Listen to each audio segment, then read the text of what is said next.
Greetings. My name is Najma Muhammad, and I wrote an open letter of apology to black men in hopes of reconciliation. It was originally posted on the blackman.com website. It's been shared with other sites, and I've received a lot of interesting commentary on my letter, so I decided to respond via video. But before responding, I do want to read the letter for those of you who might not have read it. Dear black man, I have become a woman that you no longer recognize. I have allowed our enemy to impregnate me with his ideas and thoughts. I have allowed an illusion of independence to keep us separated. I have fooled myself into believing that my degrees places me degrees above you. I humbly come to you asking forgiveness. I come to you asking you to forgive me for not supporting you. I come to you asking you to forgive me for not truly loving you. I was taught to hate myself, then hate you. My desire to reproduce you was killed by our enemy.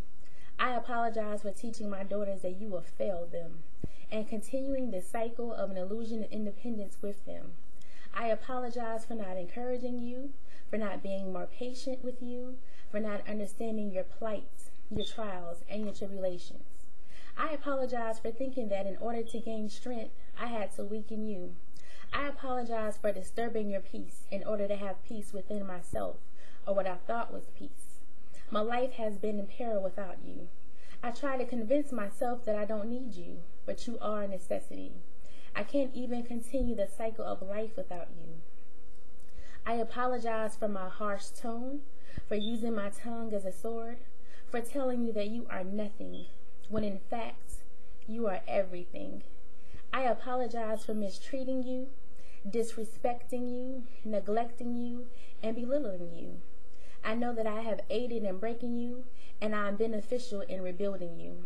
I am acknowledging the wrongs that I have committed against you, and I am confessing my faults. By acknowledging my wrongs doesn't mean that I am absolving you of your duty, but rather I am recommitting myself to my duty to you. I have relinquished my womb from my enemy, and I'm returning it to its rightful owner, you. I try to walk this journey of life without you, but I realize that I should be walking this journey with you and beside you. I pray that you accept my sincere apology and that we can start the process of reconciliation so we can love each other and have productive and successful relationships that will set the standard for our children. Black man, I love you. Signed, a black woman who concedes that her womb was one of many. Now, that letter was very symbolic for me, but even in symbolism lies reality. A lot of the comments that I read were along the lines of, well, why should I have to apologize to black men? I've been hurt, I've been this, I've been that, or I'll apologize when he apologizes first. And that's the issue with us, sisters. We can't even humble ourselves enough to apologize. Now, some of you say Willie Lynch doesn't exist, and I'll humor you for a minute. But if he does not exist, then why do so many of us exude the mentality, the rhetoric, the qualities, everything that was written on that paper in that speech? So many of us exude that. Name me another race of men on the planet who have had the hearts, minds, thoughts, and wombs of their counterparts completely turned against them. You cannot do that because it's only been the black man.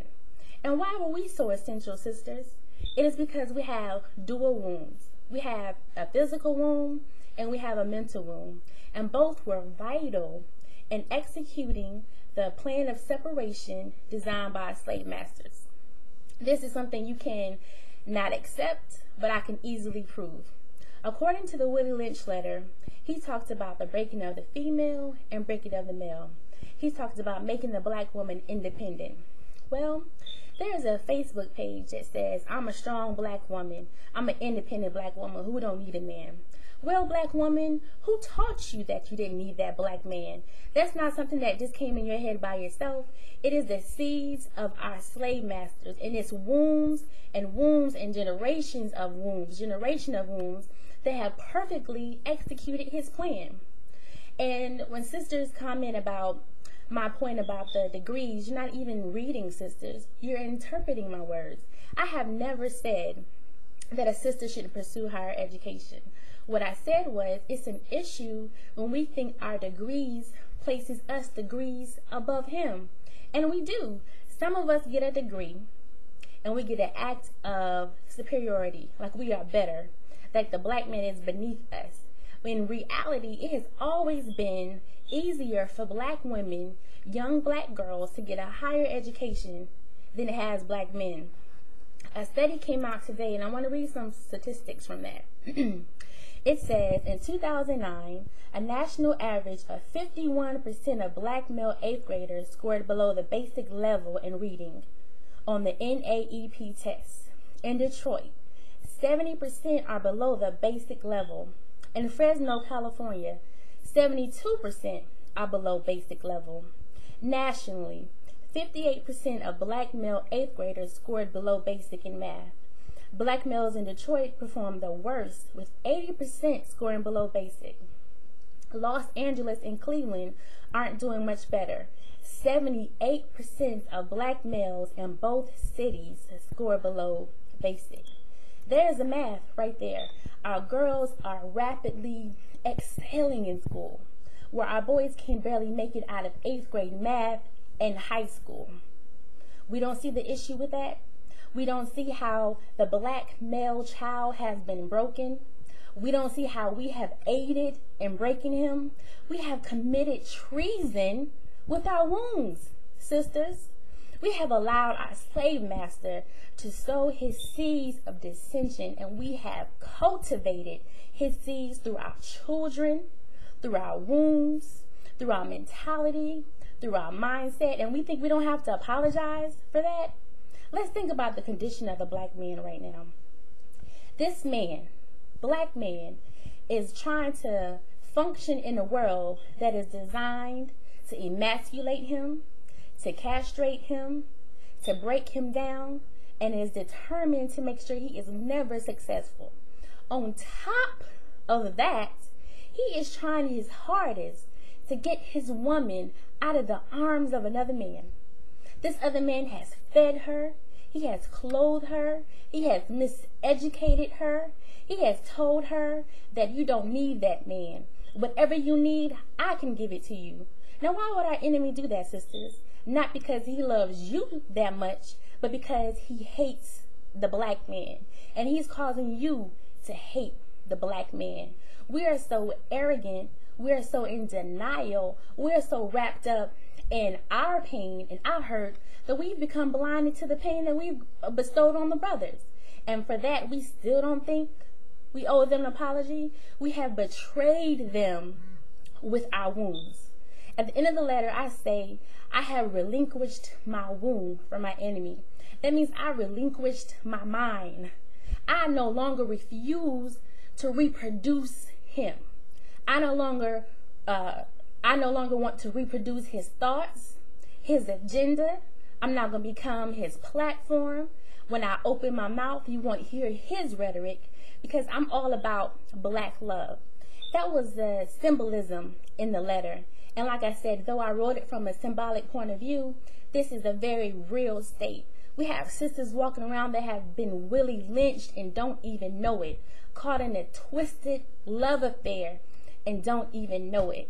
And once we as women really look at ourselves and be honest with ourselves and be honest with the contribution that we have made with our wounds and the current condition of the black family, no, I'm not placing all the blame on us, but I want us to be held accountable for what we have done. This is not about saying what this man has done to me. This is about saying what we have done on collective level with our wounds. See, the black family has to be rebuilt. But in order for it to be rebuilt, we have to honestly assess the damage. And we're going to have to honestly look at ourselves and see the damage our wounds have caused. Sisters, that's why you're so key. That's why going after the woman was so key. A man can have a seed. He has intelligence in his seed. But he has to place that seed in a vessel that can cultivate the seed. We are that vessel. But the seed we have been cultivating is that of our slave masters. And again, we can't humble ourselves and apologize for that until we as women are honest with ourselves, until we desire to be reformed, retaught, until we desire to stop loving the one who tore us apart and start loving ourselves, loving our black men, and rebuilding our community. It is our children that will continue to suffer. It is our children that will be a product of broken marriages, broken homes. It is our children that we form and fashion in our bitterness because we don't know how to heal from relationships. We're not choosing wisely. The problem is that we want men to be held accountable for everything, even the choices that we made, even for the men that we allowed inside our bodies, inside our wombs. We don't want to hold anything with us, and that is simply not fair. So sisters, we need to humble ourselves, look at ourselves, and really apologize to these brothers, because with our wounds we have betrayed them. With our wounds we have held people captive. But the beautiful thing about captivity is knowing how to set them free. And sisters, the way we can set people free is to first acknowledge that we did hold them captive. But the same vessels used to hold them captive, our beautiful minds and our fertile wounds, is the same vessel that can set them free. I pray that you honestly listening to the words that I'm saying, that you hear the passion, that you understand that I'm not attacking you. What I'm trying to do is bring about awareness to a reality that goes ignored by so many. So many of us are in denial, but we can't deny the statistics that state the number of single parent homes, the number of young boys that are failing school, the number of young girls that are excelling, independent mentalities all over the place. I read a comment where a sister said, "Oh, we've always held a black man down." That is not true. That is an outright lie. There are many sites that bash black men.